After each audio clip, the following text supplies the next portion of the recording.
জি বাংলা রান্না করে আপনাদের সকলকেই স্বাগতম। আজকে আমরা 49 নাম্বার রেসিপিতে শিখাবো কিভাবে পালং শাক রান্না করবেন। আর আমাদের সাথে আছে স্পেশাল অতিথি রচনা ব্যানার্জি। তো উনি আজকে আমাদের শিখাবে কিভাবে আপনারা পালং শাক রান্না করতে পারেন।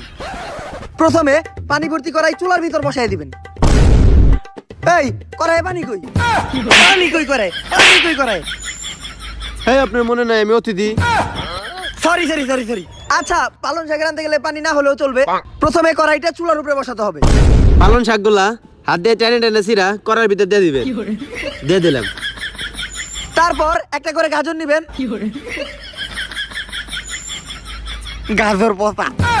আচ্ছা, পাবলিক দেখতেছে। তারপর আমাদের 35 মিনিট পালং শাকটা লাড়তে হবে।